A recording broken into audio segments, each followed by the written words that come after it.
Are you gonna stop barking? You go say hi. No barking.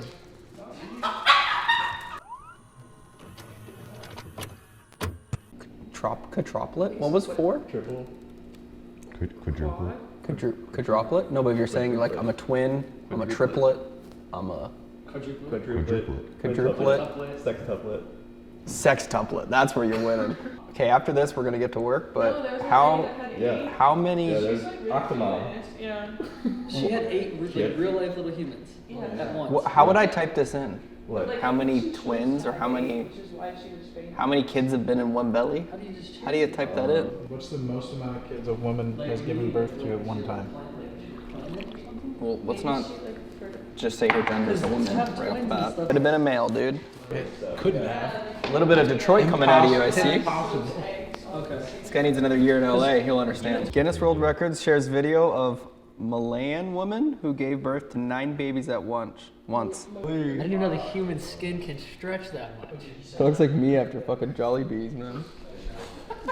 Can I say that? Is that rude? Like, I'm not calling her fat. Like, you have 9 kids in there. You do you. You know what I mean? I'm not judging. If I had 9 kids in me, I would look like 3 times that. All right, this week's schedule. We got a call with Gelato soon. That's it today. Try to make the meeting really exciting though for the vlog. If you can. Me? Yeah, like just as you do it, just do something this goofy. meeting? Take your shirt off. I thought you were talking about Gelato. I'm like, Don't take your shirt off. They do not like that. I don't think they like that. Even though I know you, so I know you're just naturally like, don't give a fuck. Yeah. You're not like, they think you're like purposely taking your shirt off for the vlog, but. it's all right. For their account and to bio handles. Oh, So actually, I have a call with Jack and Kenrick to just discuss that further, see if we can middleman that original rate. Actually, want one. But yeah, that's all that is. Finance meeting. Tomorrow, Jacob Dalton land. You guys have no idea what you're in for. Boy, we did a couple fucking tours with Nelk with Dalton. I mean, it's a different Dalton, but this is the guy that when I went to rep hockey and I was this tall and some fucking 6-foot dude dummied me against the board. He just grabbed his hockey stick, skated over, flipped his hockey stick around, and just hacked it off the guy's head. Got kicked over the whole season. And then he comes over and just picks me up. He's like, you good? I'm like, yeah, dude, but I want to play hockey with you. No, I can't. Dude, he's a blood brother. He's the homie.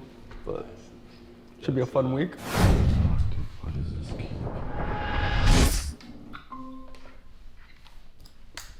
What's up, guys? How's it going, guys? What are you munching on back there? Meal prep. Very boring. Yeah, so we got another deck for you guys. It honestly came out really good, guys. It's sick that it's a completely different like direction than any other thing we're working on. So it's really It had a different feel to it. yeah, like there's a you know what I mean. If we're designing the same kind of thing for 5 people, it's hard to get like inspired. But this is a totally different direction, like a real fun, bright way. That's like different than just like how I'm used to doing everything in black, gray, or white. You know what I mean? Yeah, you become a brand that happens to be in cannabis versus a cannabis brand. Exactly. That signature line I was telling you guys about is kind of how we see that, just a kind of a basic tee, hoodie, and sweats. And that's kind of the line that you would always have, huh? Right. I would love to get your guys' opinion on it, because if you guys like it, this is the direction that, I mean, I think we can do themes, but this is like, I think this is sick. We're kind of new to that too, so it's like, Yeah. you know, looking to, obviously you guys are a little bit more the professionals on that level. The next month, I think doing like a big giveaway that will create a lot of hype before we get into the first big drop in July to really like set the standard for your consumers and gather some emails. With West Coast Customs and stuff, would they be up for something like that on the cannabis side? Yeah, I think so. I mean, I'm good friends with them. We're doing that show together, so I can just I can run this by them. I mean, that would be nuts. I think we go big. I mean, I think that would be huge. I think we do a card. Yeah. Hell yeah, I love hearing that. That's sick. And again, guys, this isn't like finished. This is Tyler and the team and us wanting to like show you a rough idea of how we're planning out doing the year. And then the only thing that we really dove deep into after that was the first collection to show you like design wise what we were envisioning.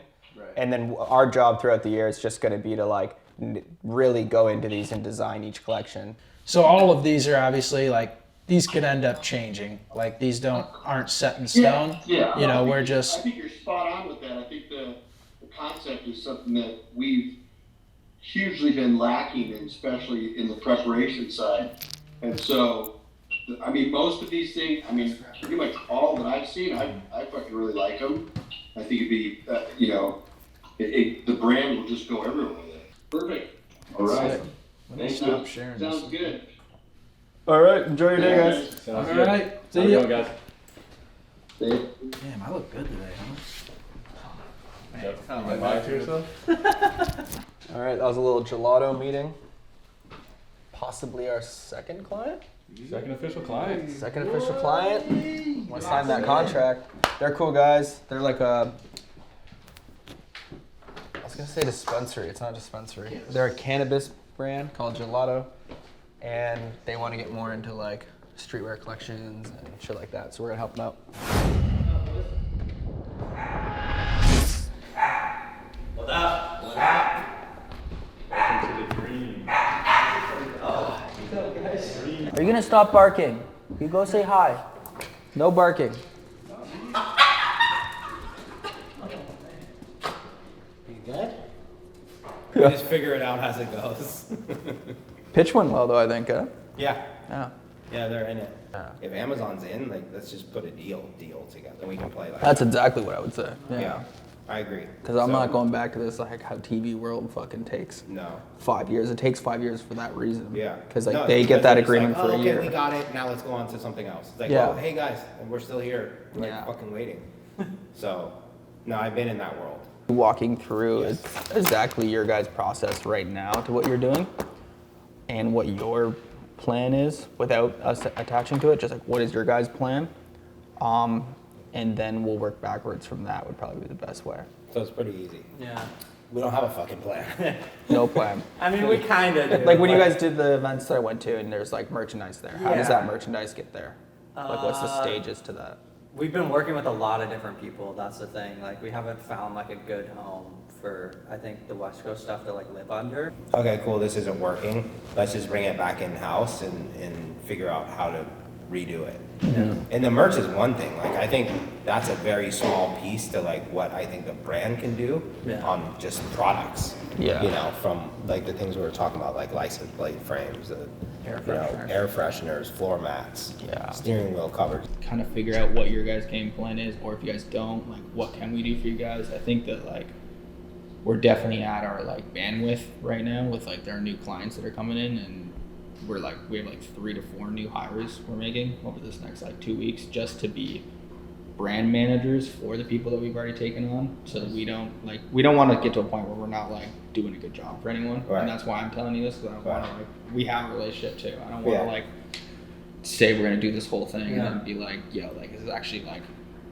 a lot. So I think it's more about figuring out a game plan for the year for you guys and point you guys in the right direction and possibly do stuff together. Yeah. But something that's like curated to like groundwork that could happen in like a few months, I Right. think, for us, just because like, even just in the sourcing pipeline of Mhm. like, if we went and started and got 20 SKUs into like, I literally don't think our team could handle 20 SKUs right now. Yeah. Like, you know what I mean? But is there something in the meantime to start going back and forth on a plan? Let's use this runway as like to actually make an action plan for how to campaign this. Mhm. You know what I mean? This is our 30? This is our 30-year Yeah. anniversary. That's why I think this year is important to figure out what's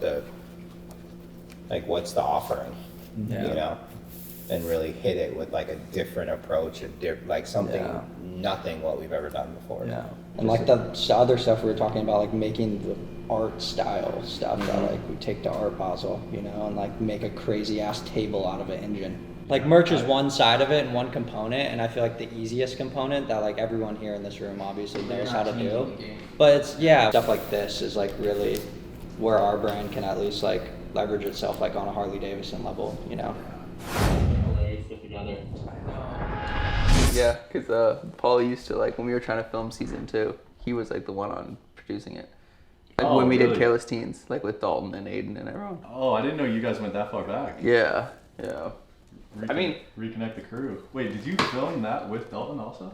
Like, Careless Teens? Yeah. Dalton and Aiden were, it was us 3. That was the thing.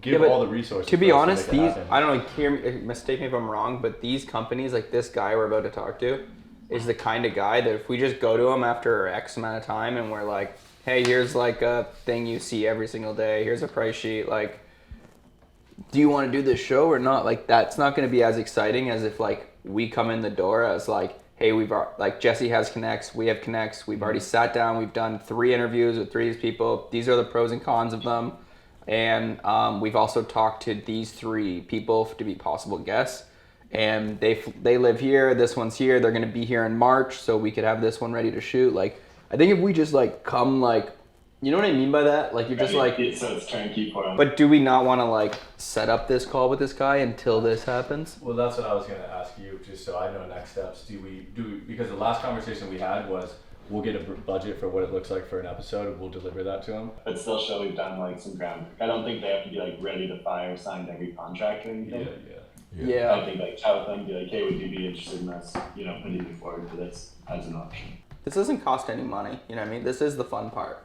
We get to go now cast for this fucking pilot. Like, I think it's also really interesting that the athletes and the fighters and the people on the show are, like, they've never been interviewed while they're in a sauna state, which is like, I don't know. I've never even been asked questions when I'm in a sauna. Like, I feel like you're like a different version of you is when you're like calm and sweating and in a sauna. If it It's kind of actually interesting. gets hotter, that's gonna fuck with people. Like whatever the max you can make it with it being safe for somebody, let's say 220 degrees, like maybe you started at the 170 and like you really start pushing it up there as you ask more personal questions or like questions somebody doesn't want to hear, so it's a question that's like borderline pisses them off and it's getting hotter in there. I think we make this pilot as fucking fun as possible. Awesome. Well, thanks, guys. Yeah, so All right. Appreciate it. make it happen. Always a pleasure, So guys. just to Dalton and Jacob for me. Will do, man. See you guys. Yeah. Take care. Thanks, soon. All right, that's for another update, guys, on Boiling Points, a show we're doing with Paul Reed. They're some old friends, production company from Canada that we used to use for an old MTV show I had back in the day called Careless Teens. And we just kept in touch, and they went on, worked with Red Bull and a bunch of other companies. They're really successful. But we've always wanted to do a show together, and we're talking to the UFC right now. And yeah, we're basically just trying to put this all together without spending money on the pilot. We want to see if there's interest to invest in the pilot with UFC first, but keeping everything rolling on the back end of, finding a host and making this come to life so it can be turnkey for them. So I think that's super important when you're anything in life. If I could give any feedback on this, is make things turnkey for people, and that's how you can find success. Just reaching out to someone with an idea is one thing, but reaching out and being like, hey, I need this much time and this much money and this is going to come to life is how you get shit done and people greenlight shit. Because there's a lot of people in the world that have a lot of money and they don't have a lot of time, and they just want people that can fucking handle shit. That's my take on it.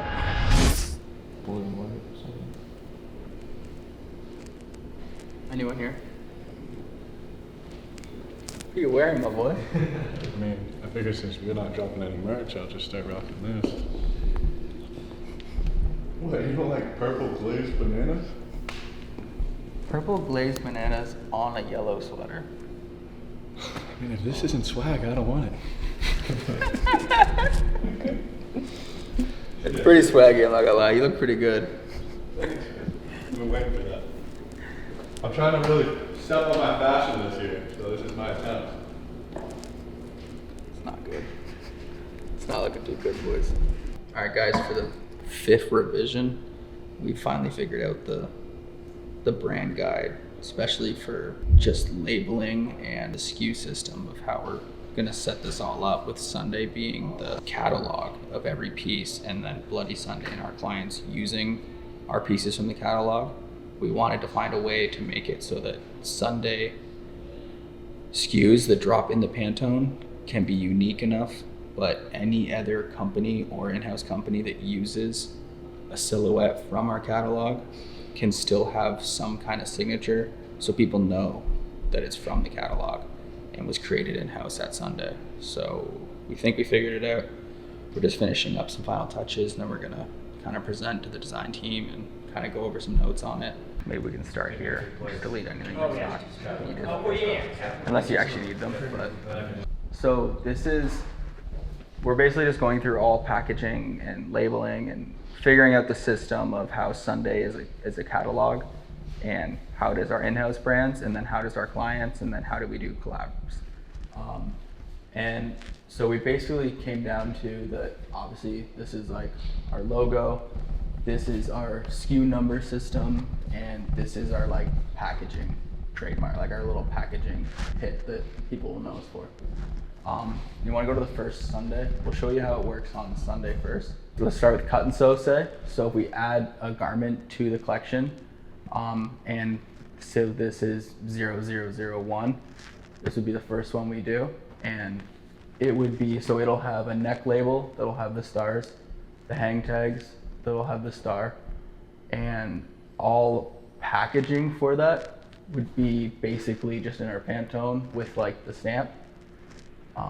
So which would just follow on the poly bag if it was like a cut and sew item, and then on the box, the face of the box, if it's a hard good. And so to add in the like serial number thing that we want to do, we would add this on the bottom tonal on a hard good, and on a garment it would be, do you have a down here? It would be sewn in on like a tiny tag, so that, but still tonal, so that it's just like you basically see a little Pantone tag on the inside. But if you want to check and be like, oh, this is like 0001, and then they could go to the museum and literally match it and see how many units was made of that product. So it's kind of cool and like a collector's item. So now if we go to make Bloody Sunday using the catalog, it would have the cherry tags, it would have the cherry hang tags, and the cherry poly bags, all so that we can like, you know, go buy 10,000 of each and not have to like, we don't want creative freedom on designing those. It's like kind of the same thing. The packaging for boxes for hard goods can be designed in any way it wants. It has full freedom. And so the product can be designed in any way it wants, has full freedom. It will also have, since this is the second SKU we're gonna do, it'll be tonal on the bottom of that SKU, so that anyone can go and look at that and know that it's the same product that was from the catalog that was used for Sunday. So what we were thinking for the shoes is that obviously Sunday would drop, it would only happen once, and then that would never happen again in that colorway. And Bloody Sunday would have full freedom to design the shoe, but still only of the either the color of the whole shoe or the bottom of the outsole. Meaning that with this new shoe design that we're doing, it's all one mold, like all one color. So if we do a collaboration with anyone with this shoe, they can't change anything but the shoe, but put their logo on the bottom of the shoe in the window. And if it's a square logo, then they can use both shoes to like, you know, cover their whole logo. And the only company that can actually design the bottom of a shoe would be Bloody Sunday. And we would use that, like that kind of power to kind of drop a shoe in each collection and kind of make the theme go with the collection of the bottom of the shoe to match it all together. Do you go to the Friday beers portion? So the only thing when it comes to Friday beers is the hard goods will have the serial number, if that's what we're calling it right now, and then the inside tag of the t-shirt, correct? Not the hang tag up there. I see two hang tags. It wouldn't be, they would just do their own hang tag, right? Yeah, you bringing that up made me think that like if we're kind of feeling iffy on it on our own brand, why would, if we're iffy on doing it on someone else's brand and trying to get them to put a Sunday green tag, why would we push it? It should be something hidden in a shirt that's cool if you want to go find it. And the same thing as on a hard good, it should be tonal and hidden and not mean anything until you want it to mean anything. And I just so it's clear too, with Friday beers or Half Evil or fucking Louis Vuitton one day maybe, like it doesn't matter. It's like up to them if they want to use, if like they want to use something from the catalog, then it would have this. That's also the real big cool thing about this is like if Friday Beers did it. Now if you've owned a Friday Beer shirt or even just seen a Friday Beer shirt in person, you now know the sizing and the fit for any other shirt using that serial number. So it's almost like a fitting size and everything too. The catalog is just associated with creating our in-house brands, and then, you know, clients can use it. But like, this is just to make everything else like important. For the last time, Dan and everyone, I'm sorry, but let's go through every SKU we're doing and let's make it follow through this. I think we just needed to do this so that like it wasn't just like, yeah, run that. Like, this is an official plan that everyone agrees with, it sounds like.